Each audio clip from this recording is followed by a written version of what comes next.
Leap of faith. I scramble up the muddy path, my hands and knees gritty with dirt. The sun is low on the horizon, and I know I have about an hour before it dips completely behind the mountains. An hour to gather my courage. My heart is pounding, not from the hike through the woods, but from the challenge that lies ahead.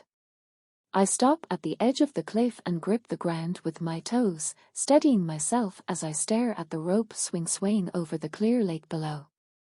My hands are filthy, so I wipe them on my shorts, a bad idea, given that they are white and now splattered with mud. Taking a deep breath, I grab the worn branch everyone uses to pull the rope swing closer. The wood is smooth from countless hands, smelling faintly of sweat and earth. I whisper, "Carpe diem," hoping the words will spark some bravery. But here I am, standing on a cliff, clutching an ancient rope that's been tied to a tree for who knows how long. I peer down at the lake, studying the water for rocks or weeds.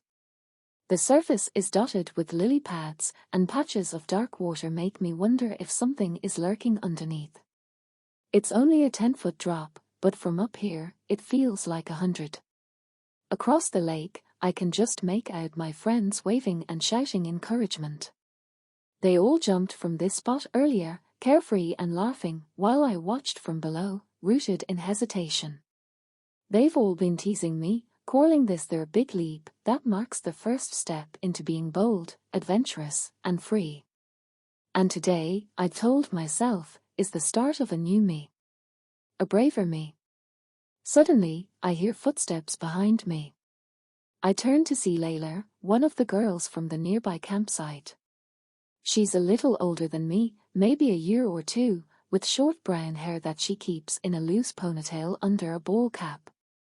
She's got that effortless cool about her, like she belongs in every outdoor setting. She gives me a grin as she kicks off her shoes, making her way up the slope. "You haven't jumped yet?" she asks, a playful glint in her eyes. "Nope," I say, with a weak smile. Layla shrugs. "No pressure," she says, sitting down next to me. "Your friends asked me to come encourage you, but honestly, it's up to you. Jump if you want. Or don't." I chuckle nervously. "Thanks. I appreciate that." I glance down at the water again, my pulse racing. It's not just that I'm scared of heights. I think I'm just scared of, failing in front of everyone. Layla nods thoughtfully. "I get that. But trust me, no one's gonna think you're a failure. I think everyone's just excited to see you try something new. It's a for you thing, not a for them thing." She's right.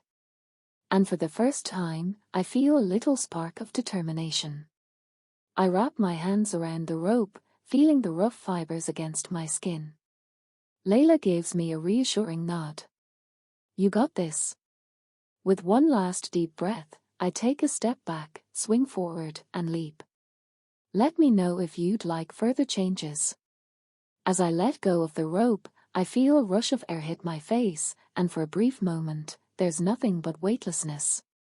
My heart leaps up into my throat, but I'm laughing.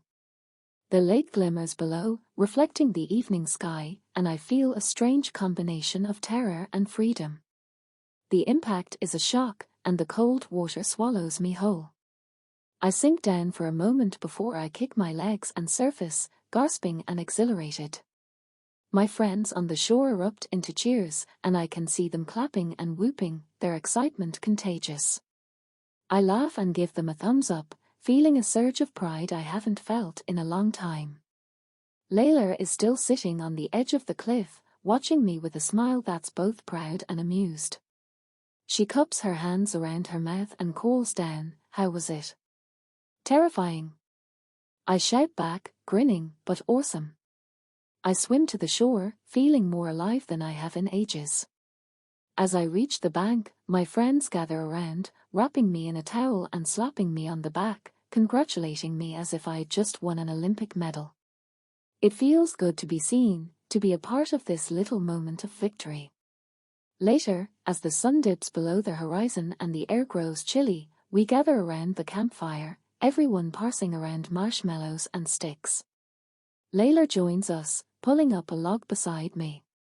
The firelight flickers on her face, and for the first time, I feel like I could talk to her without feeling out of place.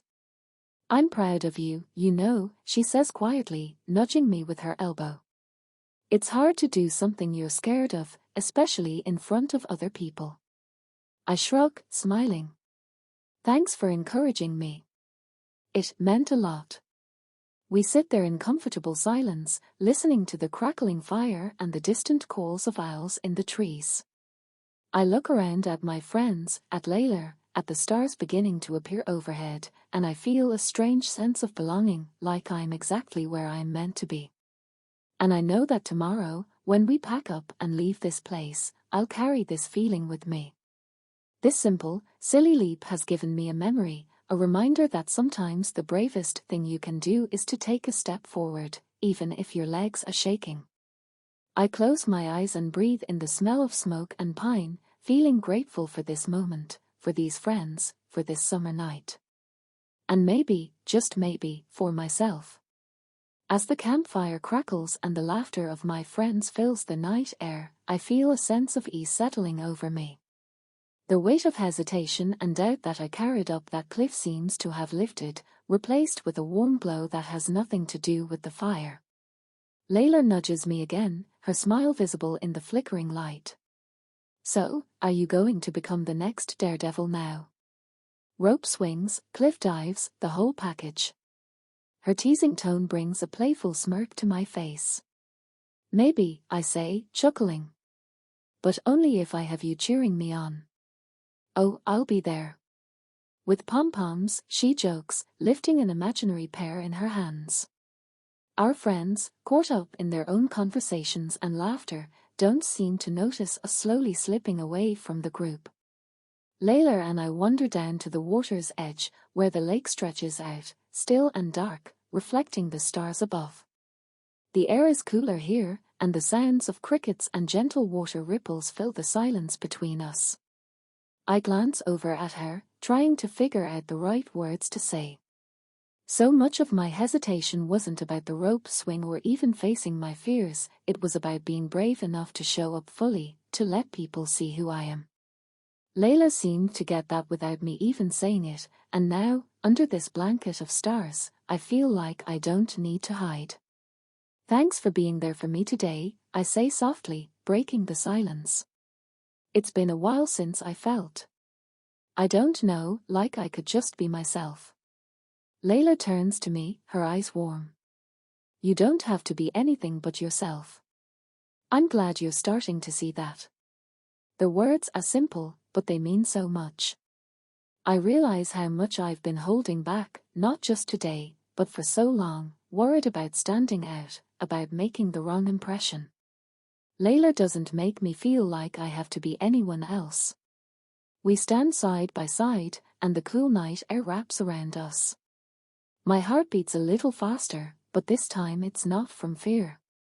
I feel braver than I did on that cliff, not because of the jump, but because of the choice to be here, right now, fully present.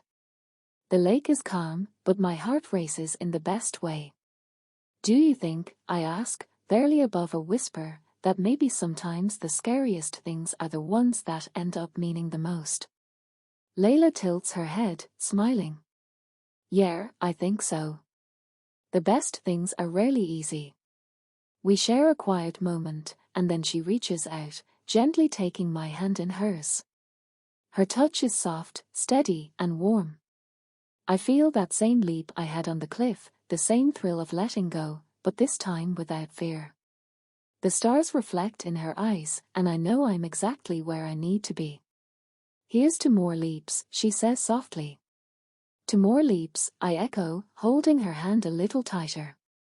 As the night stretches on, we sit by the lake, sharing stories and laughter, and in that moment, I know that taking the leap, on that rope swing and in life, isn't about reaching the other side. It's about trusting yourself enough to jump. The stars shine brighter as the night deepens, casting a soft glow over the lake. Layla and I sit together on a fallen log, wrapped in the warmth of our conversation and each other's presence. I don't remember the last time I felt this at ease, this content, without any rush to be anywhere else. So, she says after a while, tracing patterns in the dirt with a stick, do you ever feel like this moment? I don't know, like it's one you'll always remember. I look at her, my heart skipping a beat. Yeah, actually.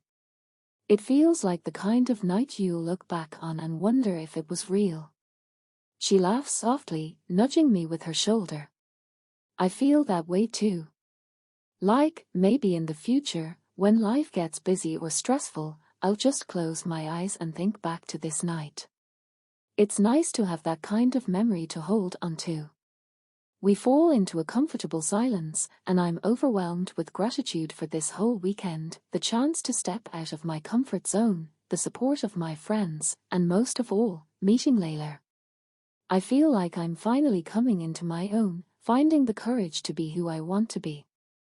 Layla's fingers brush against mine, and we both pause, glancing down at our hands. It's such a small gesture, but it feels like everything. I can't help but smile, feeling that familiar nervous excitement bubbling up inside me. I want to tell her how much this moment means to me, how much she means to me, but words feel clumsy and inadequate. Hey, she whispers, looking at me with a warmth in her eyes that takes my breath away. You know, you don't have to be scared of what comes next. Life is always going to be full of cliffs and leaps, but you'll have people around you to catch you. I nod, absorbing her words. She's right. I'm not alone, and I don't have to face things on my own anymore. This weekend was a small taste of that, a reminder that maybe, just maybe, I'm capable of facing my fears and finding joy on the other side. Thanks, Layla, I say, my voice soft but sincere. For everything. She squeezes my hand, her smile radiant in the moonlight. Anytime.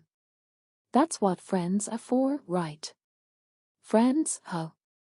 I tease, raising an eyebrow.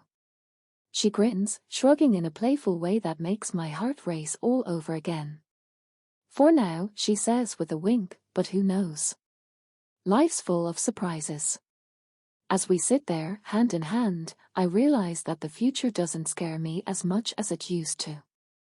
I don't know what will come next, whether it's with Layla or something else entirely, but for the first time, I feel ready to embrace it. I feel brave, and I know that whatever happens, I'll be okay.